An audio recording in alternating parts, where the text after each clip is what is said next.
to the channel, and we're going to be playing more Moonborn. I think we're going to go ahead and try to finish off Season 3 today. So we got 7, 8, 9, and 10.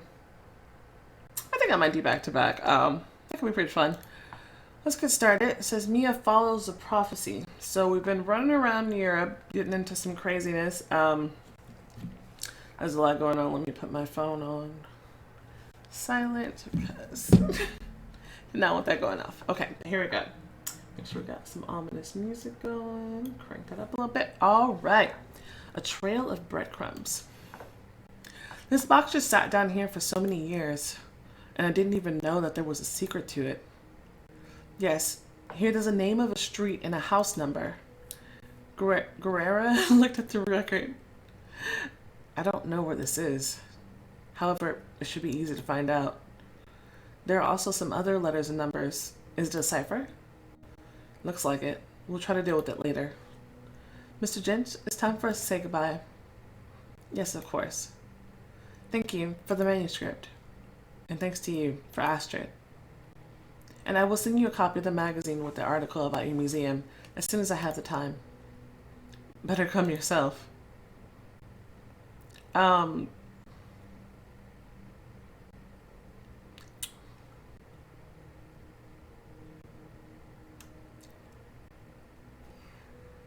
I mean, I can try, but I mean, I'm pretty sure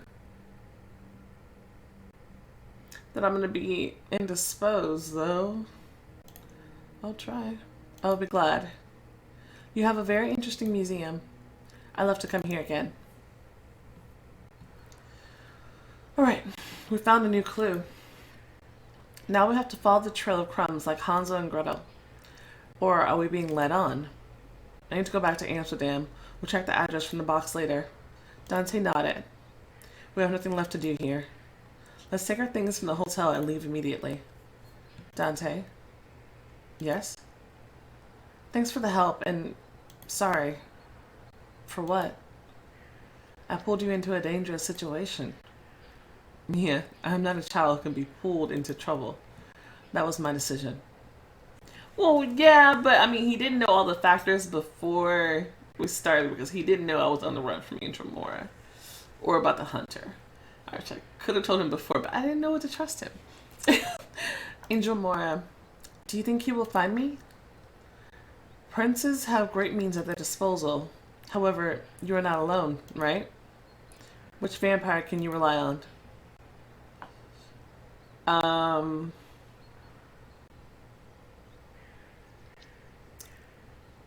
Victor. Van Art? Are you sure you can count on him? Yes. Well, he is really capable of quite a lot. What do you mean? Guerrero looked at Mia with surprise. You trust him, but you know nothing about him? Or at least things worked out that way. Tell me about him. About Victor Van Art? Mia nodded. I'm sorry, Mia, but I have to ask. What is your relationship with him? Go into details. Sure. I wonder what that say he is my boyfriend, if we were together. Friend? I don't want to seem tactless, but do you think that, or did he say it? We both think so, Dante. And what a strange clarification. I didn't think you were so close. Well, Dante paused. Actually, you should ask him yourself. Mia looked at her companion with an inquiring gaze. Fine, fine, I give up. I don't know much. Van Art and I are not friends, acquaintances at best. At one time, Victor had a serious conflict with the Prince of the Netherlands. Van Art was gone for a while, then came back. He had seriously changed. How? He came back a strong and honestly dangerous vampire. Yeah? And then? Dante continued the story while he and Mia left Hallstatt. I wonder what happened. I don't know the details. The fact is this. Victor soon after killed the prince. Wow. Guerrero drummed his fingers on the steering wheel. Everyone thought Van Art would take the title. However, he gave this right up to his comrade in arms, Alan Ravel. Alan Ravel, the current prince in Amsterdam? Greer nodded. In Holland and Belgium. Why did Victor give up the title? Need to ask him about that. Did he move to the States? Not right away. Not everyone was happy with Ravel. Van Aert was urged to change his decision and to become prince. Alan's supporters were nervous, and maybe Alan himself. They said at the time that a conflict could happen. That's when Victor left. Oh, that's kind of messed up. Like, he gave Alan this title or whatever, but when crap hit the fan, Alan didn't have his back. He was just like, I kind of think you should leave. Because, you're causing a conflict, basically scared that Victor would take the title from him. That's fucked up.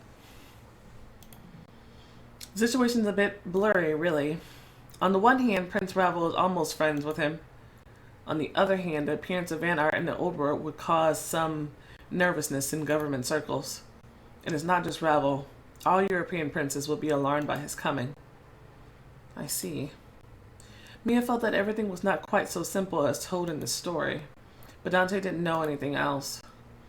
Victor could have become a prince? What really happened? Mia stood out the window for a long time at the mountain-covered slope sailing past. Then she asked, Do you think Jench really won't tell anyone about our visit to the museum? Sure, we've nothing to fear. Angel Moore wouldn't get any information about you from Peter. It's not about that. I will outwit him somehow. I'm not afraid. Oh, I'm definitely afraid. I've managed to so far anyway. Maybe I'm just lucky. Then what bothers you?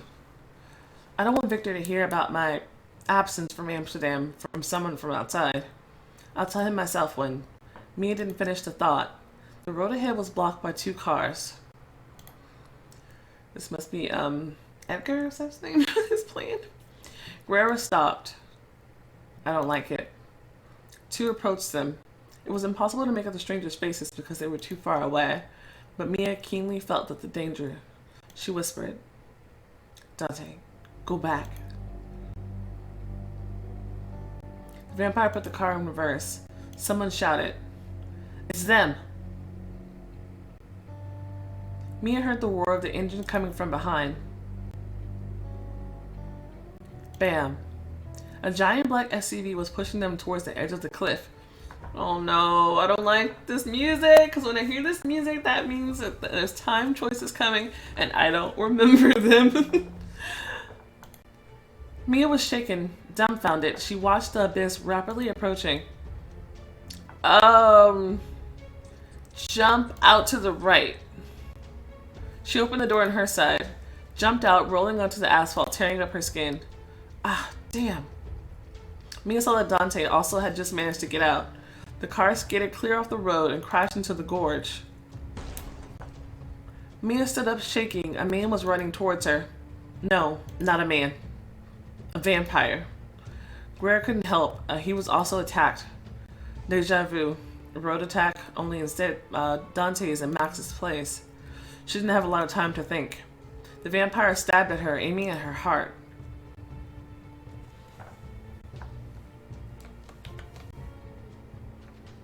Why did it go that way this time? It usually turns the other way, right? That was strange. Let me try that again.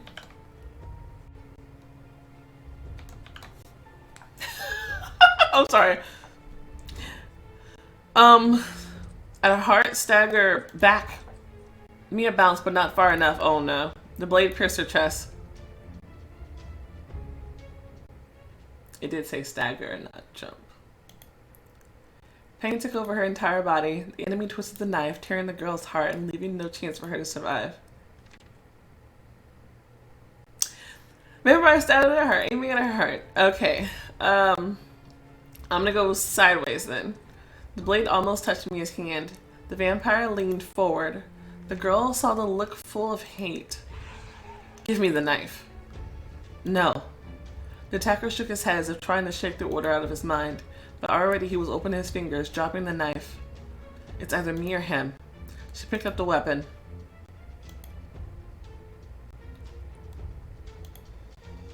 Cold steel pierced the vampire in the back.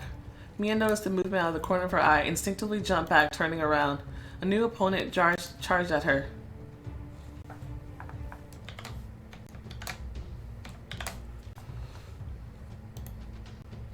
His fist cut the air just beside Mia's head. Come to me. The face seemed familiar to her. Do not be afraid. Come to me. A soft voice beckoned. Come on now. Is he my friend? Does he want to help me? Her ears were ringing and everything around seemed covered with fog. Only the vampire's eyes remained. As if from underwater came the sounds of battle. Dante is fighting with someone. On stiff legs, Mia stepped forward. Well done. Cold fingers squeezed her throat and began choking her. Ordered him to let go. Mia wheezed. Get off. The gaze of the enemy dimmed, his hands lowered, and he took a step back. One more step. Behind the vampire was a cliff. Yeah, order him to jump. There was horror in his eyes. Jump. There. Anger spurred Mia's will. The vampire was not able to resist. Understanding what was happening, he turned around. I don't want, no. Having spread his arms, he jumped in. Oh God, no. Bye. Disappeared over the edge of the cliff. Rubbing her temples, pulsing with pain, she quickly looked around. Are you okay? Guerrero had already dealt with 3 attackers. Apparently, these were young and rather weak vampires. Yes. The door of the SUV opened.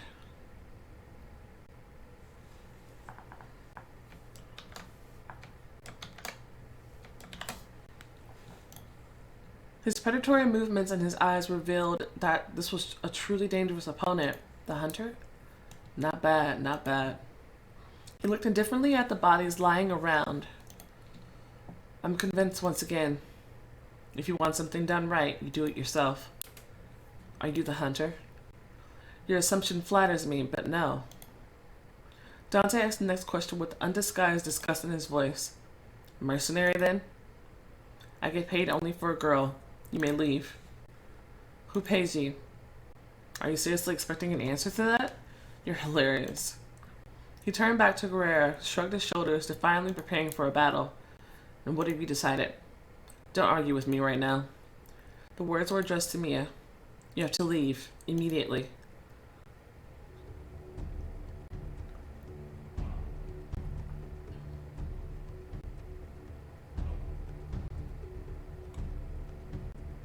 Nah. I think I'll stay. Well then. Mia and Guerrero rushed at the enemy. Like Howard Crawford, he had used weak and inexperienced new converts. This guy was a true professional. Then you will both die by my hand. With the first blow, he knocked down Dante, and the second one knocked Mia backwards. There are 2 of us. We need to take advantage of this. Mia tried to get behind the mercenary, but it didn't work out right away. He constantly kept her in his sight. Only when Guerrero diverted his attention to himself, the girl was able to attack from behind.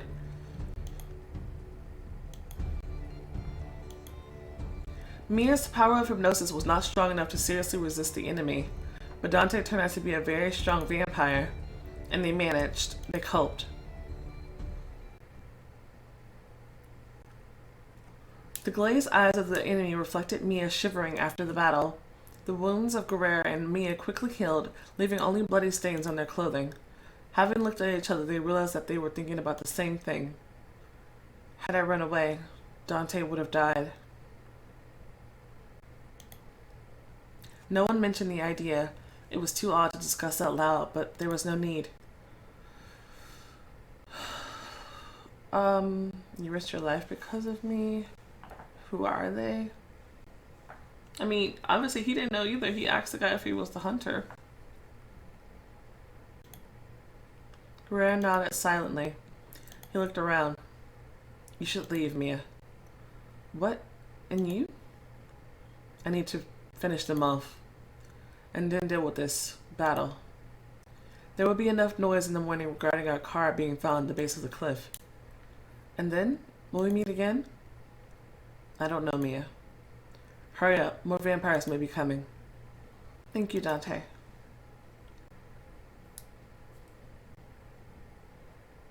Before disappearing around the corner, Mia turned around. The vampire whom she had stabbed in the head with a knife was still moving a little, awkwardly trying to reach the hilt with his fingers.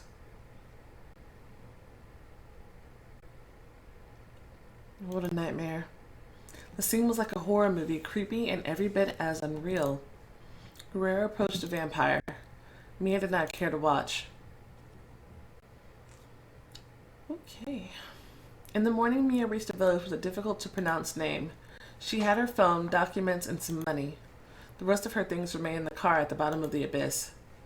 I had to change clothes as soon as possible, before anyone sees the blood on my clothes and decides to call the police. There was no hope of finding a haute couture dress in a local store. Well, most importantly, I should feel comfortable. Alright. We got top and loose pants. Alright. Light cardigan. Those are pretty good, but there's an awkward shape going on down here with her thighs, but I like the clothing. No. That's the most expensive thing? Yikes. And a dress with sequins. I guess that's pretty cool. But I'm gonna go with what I chose last time. I might do something different with my hair. Suspiciously ogling locals pointed her to the bus stop. I need to hurry back to Amsterdam. I think I'm gonna keep on my glasses, but I might do something different with my hair. Should I go back this way? Yeah. That's the way. Oh, these are kind of cute.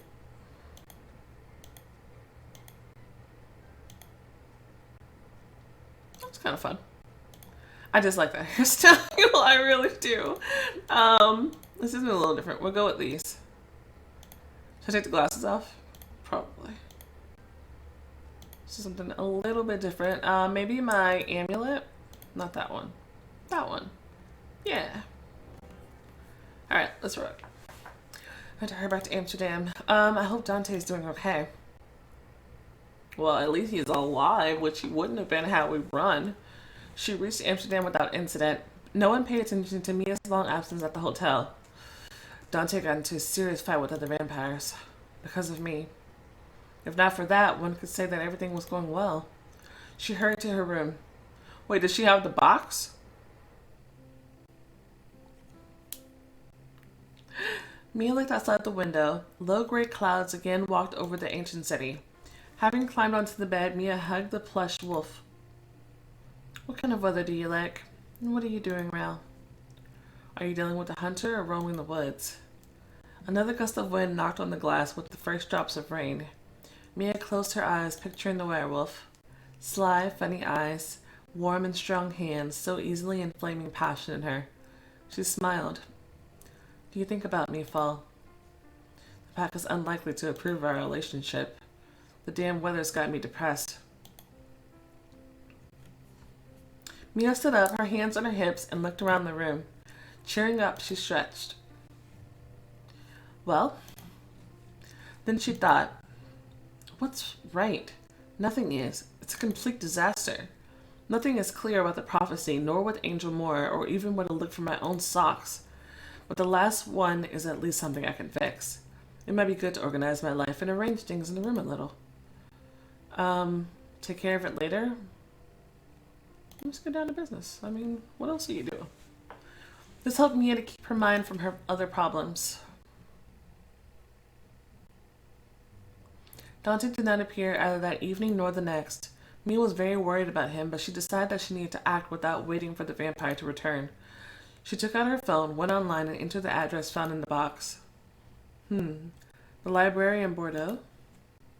And the prophecy is in French. The numbers and letters below are still a mystery, but she decided to deal with them when she got there.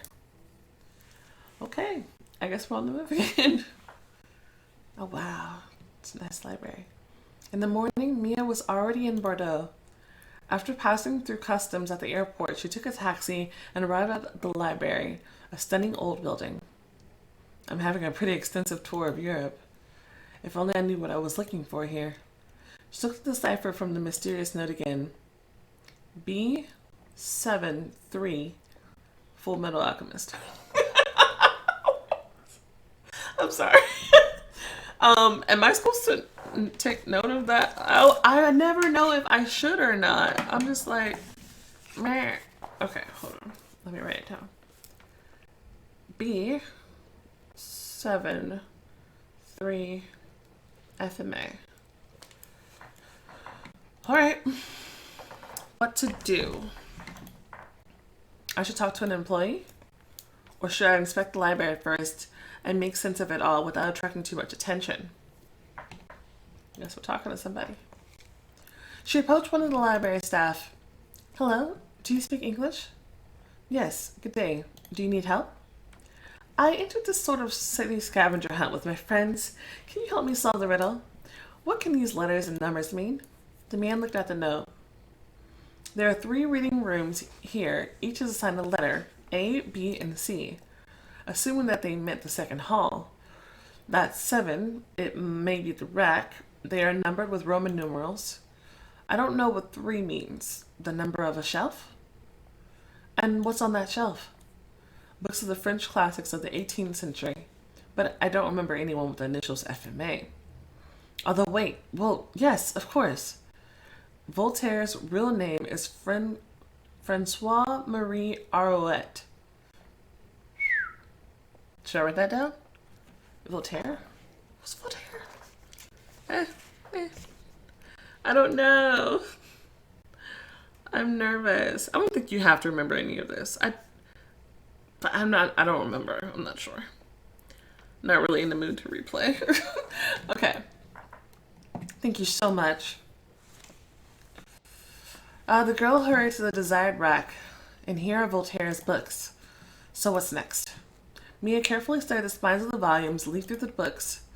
Nothing unusual here.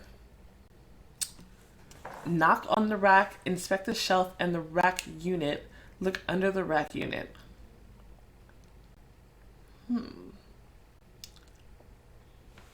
I definitely want to inspect the shelf, but if I can do both this and the rack unit, that could be decent. After removing a few books, she began to touch the shelf. In the back on the rear wall of the rack, there was a small gap. Carefully picking up a nail, she pulled out a small plate.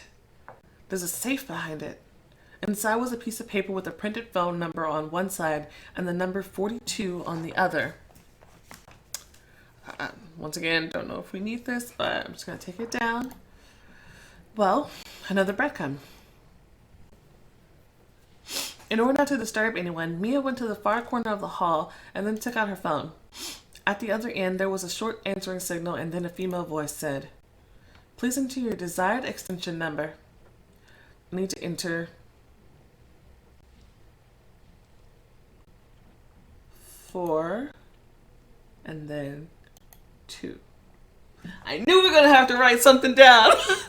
I didn't know what, so I just wrote down everything. City Park, the 3rd bench from the fountain.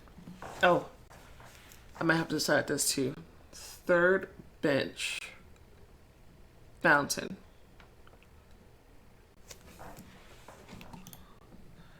Thursday, exactly at 1 in the morning. Oh, the fudge.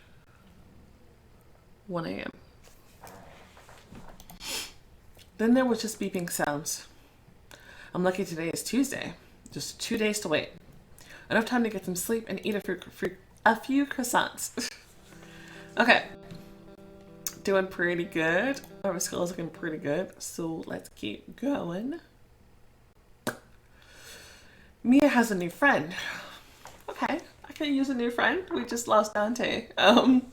But thankfully we only lost him temporarily as opposed to losing him indefinitely. That would have been fun. He was really nice. Francis. Maybe I'm meeting with him or her. Are they afraid of something? Otherwise, why so many obstacles and secrets? Well, I hope all the secrecy is dictated by caution, not actual paranoia. True that. See the music. Oh wow, this room is pretty. Mia rented a room in a small hotel. This is nice. She ordered dinner service to her room, reasoning that her knowledge of French cuisine should not end with baguettes and croissants.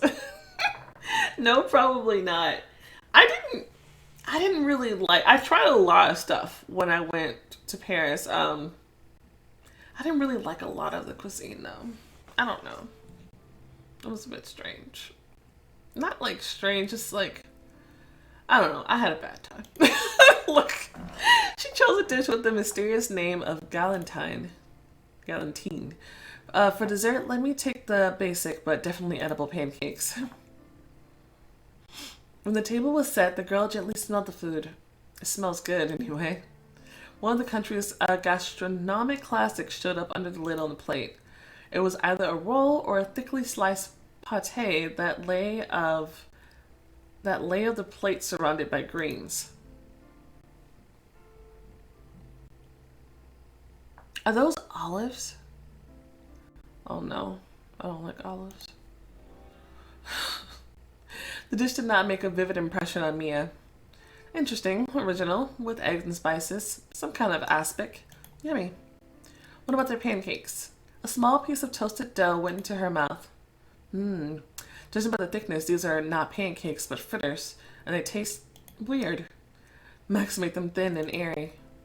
I'm already missing you, fall. Mia leaned back in her chair and smiled, reminiscing. Then again, this is room service. It's probably not the best. A flashback? What was I gonna do? Oh yeah, food. Max, what will you cook? Get out of bed, you'll see. I don't want to. Then I'll eat it all by myself. As pitifully as humanly possible, Mia said. And you won't even leave me a bite? No, I will not leave anything. I'll also eat your yogurt and cereal. Oh, horror. Mia, having uttered a moan full of suffering, went to the bathroom and then to the kitchen. Instead of a kiss, she bit the werewolf's shoulder slightly, trying not to touch her with his hands covered in flour. Paul embraced her. He approached, his soft lips barely touched hers, and he exhaled languidly. How do you cuddle up when hungry? Mia burst out, releasing herself from the hands of the werewolf.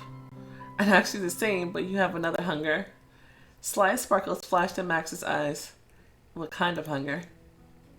Let's just say that it is not one fulfilled in the kitchen. The wolf arched an eyebrow skeptically, smiled wickedly. Are you so sure? A wide window sill, a table, and finally the floor. Max looks so self-confident as if he's reading my thoughts. In an attempt to get away from the answer, Mia herself asks a question.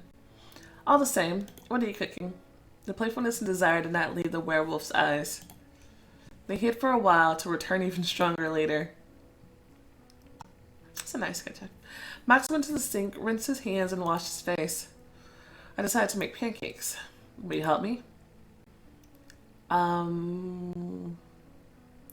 can't cook. Will you teach me? She doesn't seem like she's the type that can cook. Sure, no problem. Then beat the eggs with milk, and I will remove the extra flour.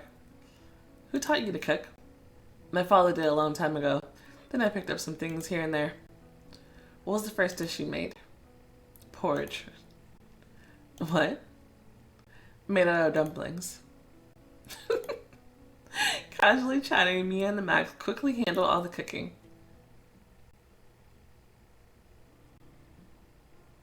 The pancakes that day were amazing, though they were already quite cold by the time we got around to eating them. Mia sighed. Her thoughts were eager to return to those moments when they were together.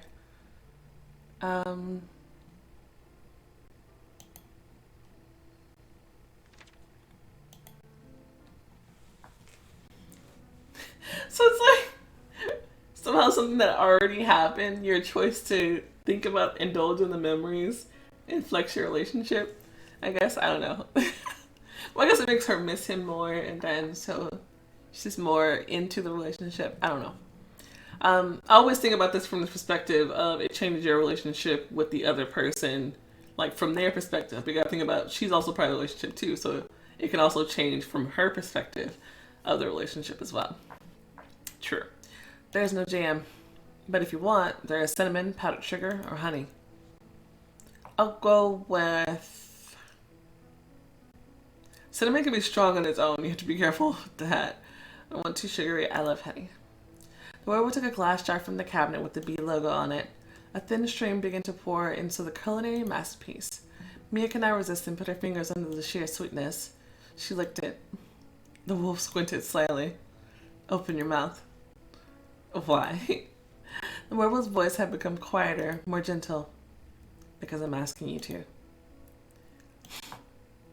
A thick drop of honey fell on the tongue, then another one, then on the lips and on the chin. Hey, stop it. He gently grabbed her hands without letting her wipe off the sweetness and covered her face with light kisses. You fire up from the slightest things. Even a shadow of a hint turns you on. Where do you get so much passion from? This is... interesting music. Paul looked at Mia as if she was weightless and put her on the table. He ran his hands over her neck, chest, and stomach. The wolf's eyes revealed an insane mixture of irresistible desire and admiration. My little one. Next. His hands became greedy, impatient, fiery. They wrapped around her, covering her with caresses and making her whole body burn with passion. Then they teased with a gentle touch, like a candle flame in the wind. He's so gorgeous, I just can't. Good lord. The werewolf leaned in, kissing Mia's belly and getting carried away, went higher. Her breast, her neck, her mouth opened by restless breathing. The girl slightly bit Max's lower lip, teasing him playfully. He raised her hips and moved towards her. Fire burned within both partners.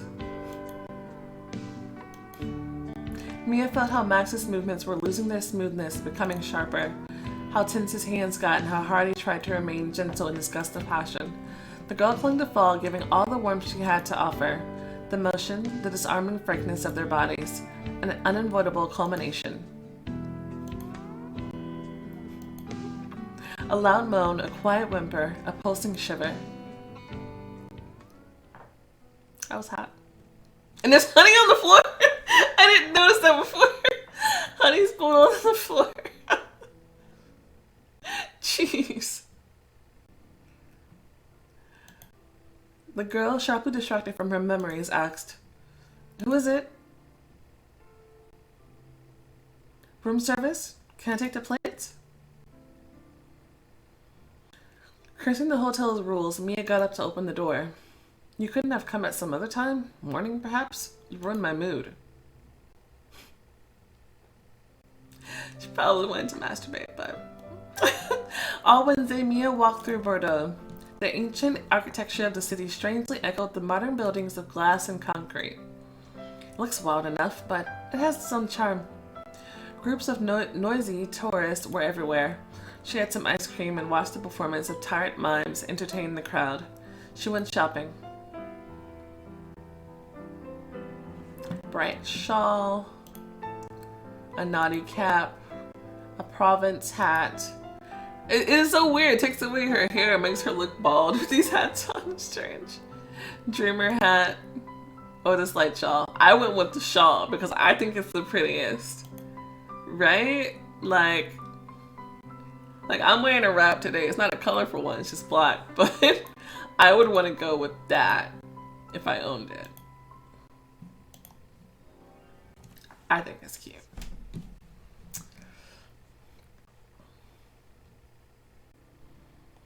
The French atmosphere did not help to distract her thoughts. In the evening, Mia returned to the hotel to rest and collect her thoughts before the night meeting. Okay, it's almost time. It's nice here in Europe. The reason behind the trip, however, is a bit of a buzzkill. For the umpteenth time, she began to solve the puzzle of the events that happened to her. Suddenly, she heard a noise. What is that? Someone scream? There were heavy footsteps along the corridor. Mia jumped up from the chair. Bam. The door flew off its hinges with a terrible crash. A werewolf? J'ai trouvé.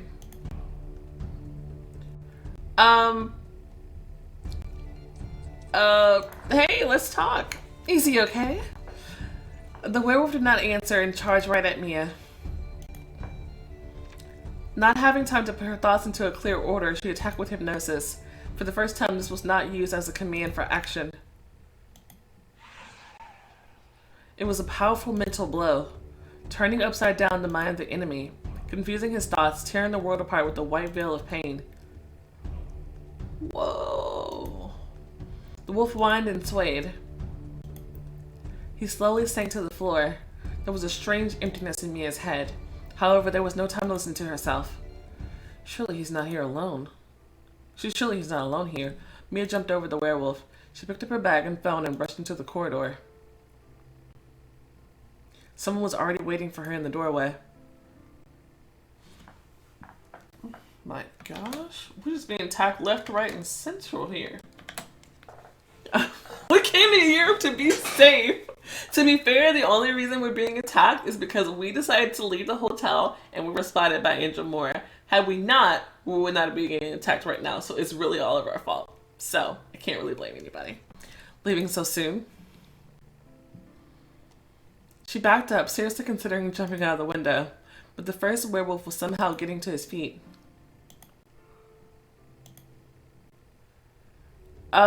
Hypnotize the big one? The girl concentrated, looked into the wolf's eyes. Out of my way. Wow, really? He just blinked in surprise.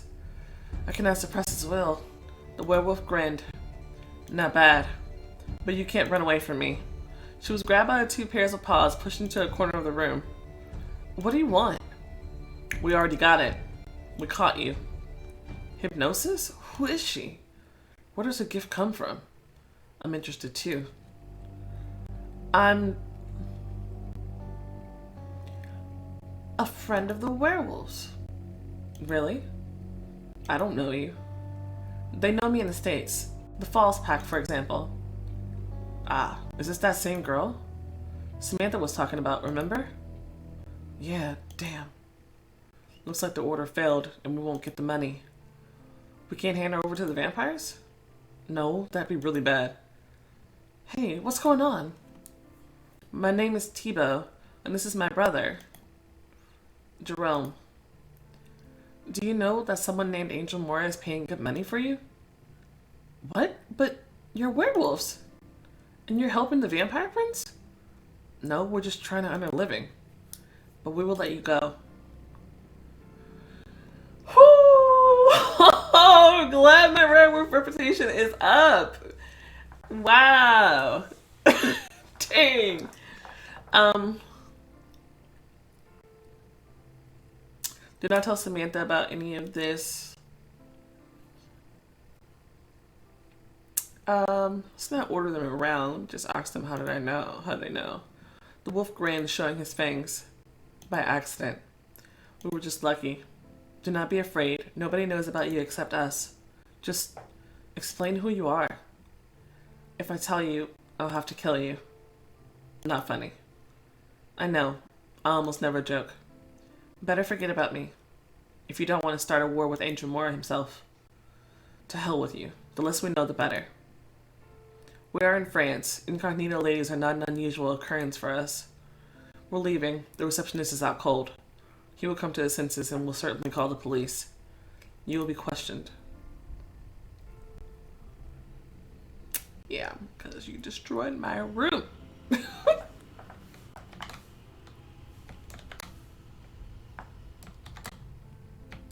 I'm pressing all the wrong buttons right now. He squinted at the broken door. Better disappear too. Well, I was going to the park anyway. I shouldn't walk around the city openly. Getting caught by the police won't do me any good. Anyway, rumors spread quickly. Will local vampires learn about this? Oof. Waiting for the night, Mia sat in one of the local cafes. She headed off to the meeting at the appointed time. It's time to find out who left the trail of crumbs. The girl walked along the lighted paths. As she got deeper into the park, it became quieter and darker. Oh, I hope no ambush awaits me. To meet Angel Mora now, that would be just hilarious. Mia carefully looked around.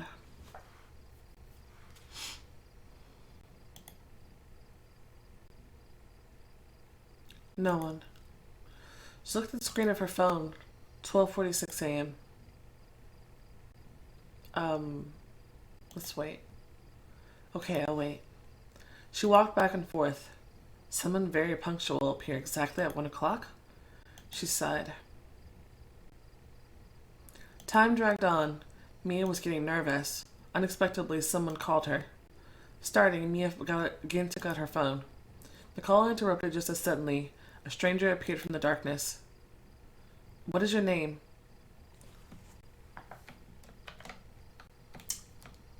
She's pretty.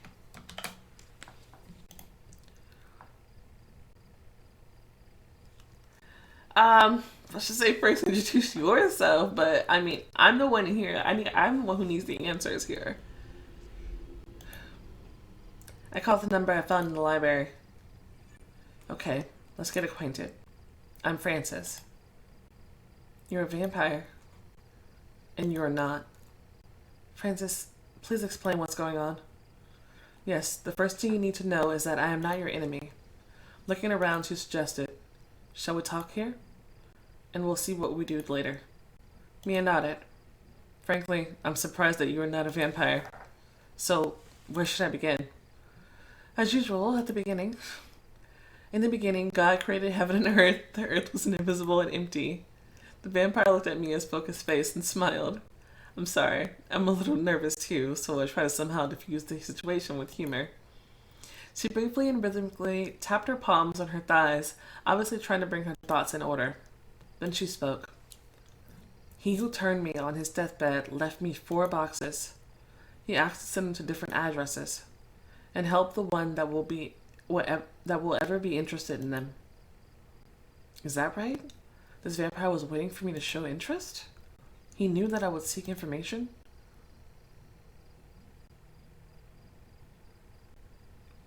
To help how exactly? The voice that came back was so dry that it became clear the vampire was extremely serious. With anything. With everything. From such a reassurance, Mia felt a little uneasy. His name was Luca Mera.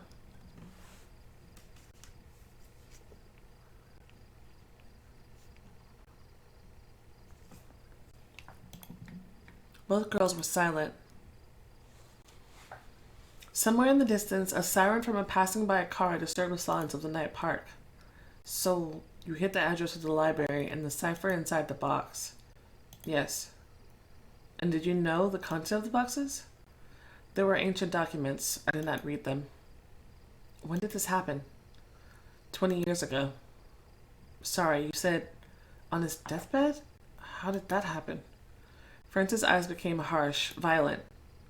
He was killed. You know, who killed him? Who else was looking for those documents? Well, I'm pretty sure we can figure out who killed him. It probably was tied to Angel Mora. You know who else was looking for the documents? No, in all these years I have never heard from any of them. In any case, I will help you. Luca's long been killed. Why do you need my problems? What difference does it make to you? I have my reasons. Is that enough? No. I need to know who I'm talking to. Otherwise, I won't be able to trust you. The vampire didn't answer right away. Okay. Mother gave me my first life. Luca gave me the second one. I was terminally ill. What did you do before you turned? This is definitely not your business. I explained my motives, right? Are you satisfied? Yes, and surprised. You rarely see such devotion. Who are you now returning the debt to? My own self. It was Luca's last will, and I will fulfill it. You have no idea how dangerous this can be. Believe me, I do. Maybe it's hard for you to understand. Thanks to him, I have been living for 20 years. Should we continue to chat about the past, or shall we get back to business? Okay. Do not get mad. Back to business. Do not get mad.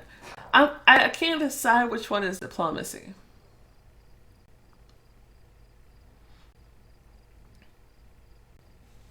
I don't know, but she clearly doesn't want to talk about it, so I'm not gonna chastise her for getting mad. I'm just gonna get back to this. No one will eavesdrop on us here? No. Did you know Luca well? No. Everything happened in a very messy fashion. When he approached me and offered us salvation, I was not sober. I took him for a rich eccentric. He said that I should make a promise to fulfill his request. I didn't even bother to find all the details. I agreed. What if he could really help? Give money or something? Of course, I could not imagine what happened next. Mia saw that it was difficult for Francis to remember. I can't imagine what he thought or felt. The vampire grinned sadly. I didn't think anything. I had long forgotten how to hope for a miracle, and then a funny guy. Neither crazy nor a religious fanatic. I even asked him if he needed me to sell my soul. Funny? Not at all. Then he took a step, embraced me, covering me in his cloak. Dark nothingness, fever of conversion, delirium. When I came to my senses, Lucas spoke briefly about vampires, about blood. Then he hit me.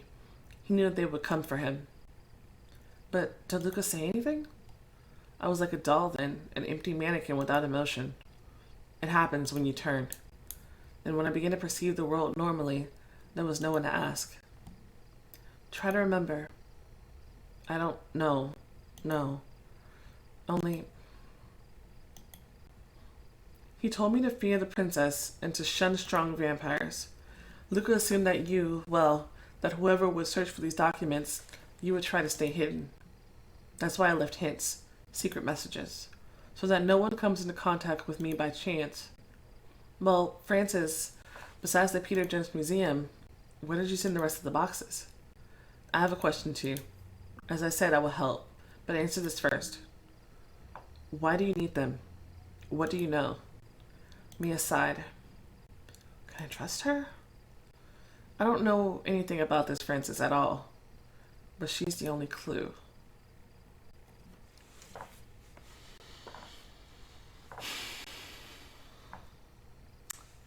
She told me some pretty personal stuff since I asked. I might as well tell her what's going on. There was a certain prophecy about the Moonborn, and I am somehow connected with it. Mia told her story, and about the unfinished conversion, the attempt on her life, and the hunt. About the information received from the historian Fabian, the ambush on a mountain road. She did not give any names. However, she decided to mention the acquired abilities of a vampire.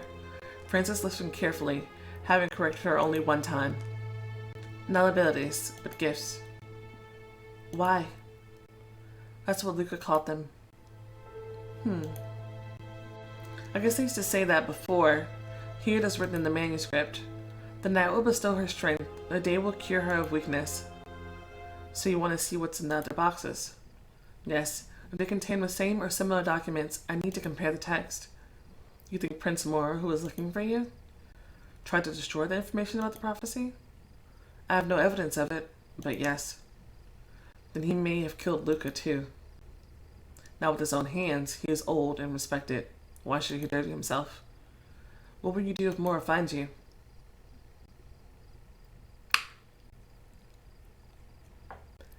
There's nothing to talk about. He wants me dead. I'm gonna have to fight.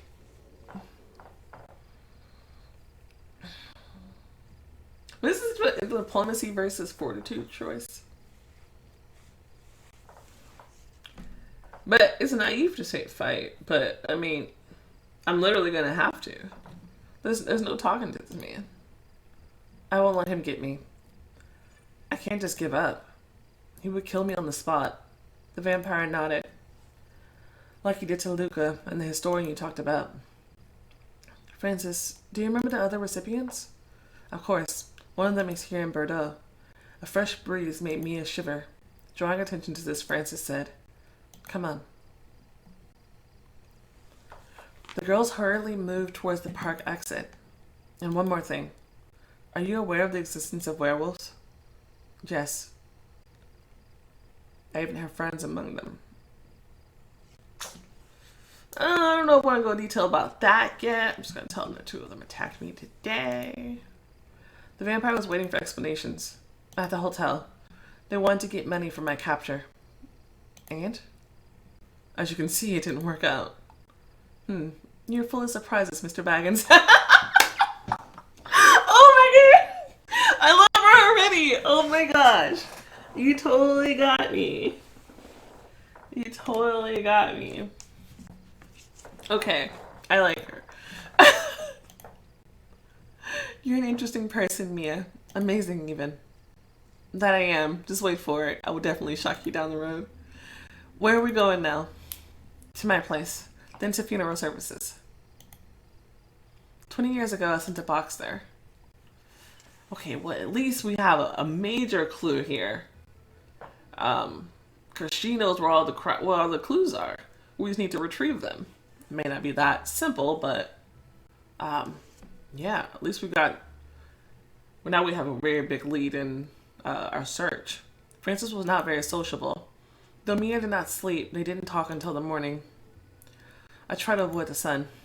Let's wait for the sunset, and we'll go while the bureau is still open. I don't want to waste time. I'll go with myself and try to find out about the fate of the box. I do not like the idea. So, Francis, let's dot the I's. I will be grateful for your help, but you should not consider me weak and dependent. I somehow managed all this time. The vampire grimaced, saying abruptly, "That's your call." Before going out, Mia asked, "Say, have you lived with her all these years? They're a problem with wolves in Bordeaux. Is it serious?"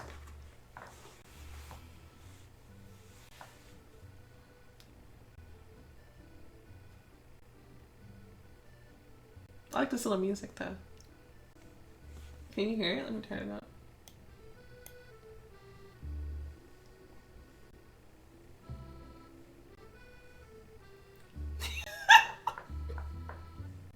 There it goes. Sorry. I'm being weird. Okay, have you lived here all these years? Yes, it was necessary to wait for the appearance of the one who would seek out the boxes. It is a quiet city. Cozy. There are a few vampires and werewolves.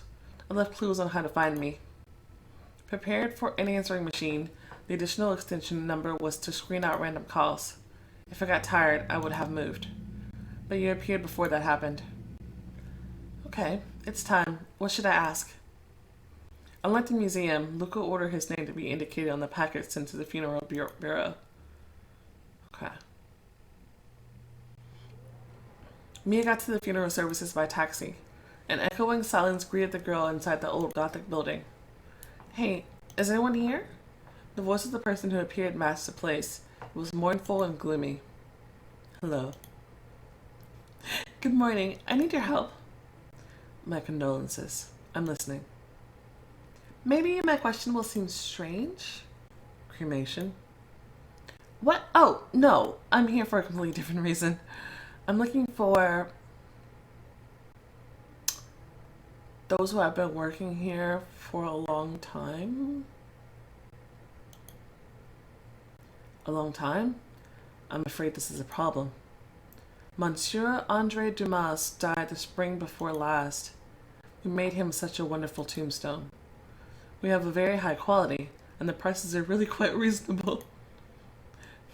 The director, Monsieur Claude Ledoux, is on vacation, and I don't know anyone else. 20 years ago, your bureau received a package, a box. The sender was specified as Luca Mera. It is very important for me to know what happened to the box. But how can I help? Isn't there an archive in your bureau? A sort of customer list of those to whom you provided your services?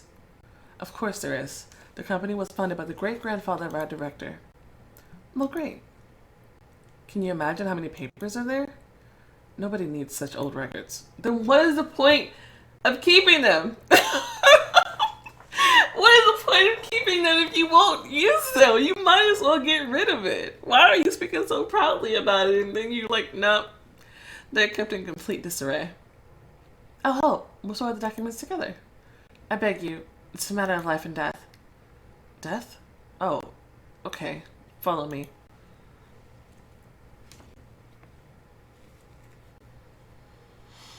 The bureau employee led me in through a dark corridor.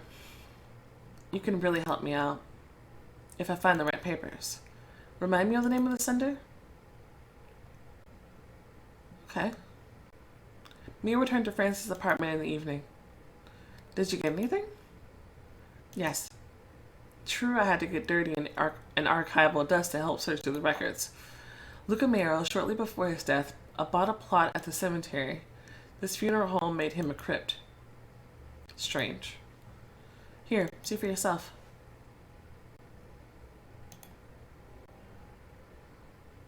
The person who signed the contract with Luca is the director, but he's on vacation, and he doesn't remember anything. So many years have passed. This is the day before my conversion. There is a graveyard address and a crypt number. I see, outskirts of Orleans. Luca Mera can't be buried there, right? No, of course. Then who? The vampire shrugged. According to the contract, the box should have been put in the crypt. Shall we go? We need to find transport. We can easily get to the place by morning. Well, you have a car. Apparently she doesn't have a car. But I really don't have much money. We'll figure it out. I can't buy a car for one trip either. But housing, food, and other little things in life are not a problem. Will we take the bus? Not a chance. Okay. That was episode 7 and 8. We finally once again have a big lead on the prophecy, learning about prophecy now that we have Frances, and she was with the person who made the prophecy. Did he make it? How did he know about it? Like, oh, that's a lot of questions. But I mean, and we don't have answers to that, but we can at least find the little clues and things that he left around. So that's pretty good. So that'd be pretty cool. Probably gonna play 9 and 10 right now. I don't know, most likely. Because I'm eager to get season 3 done so we can get into season 4 and then catch up, because I know Moonborn is now, the story is complete, so I can go and play all of it and then finish it. So I'm excited to do that. But we're getting closer, guys.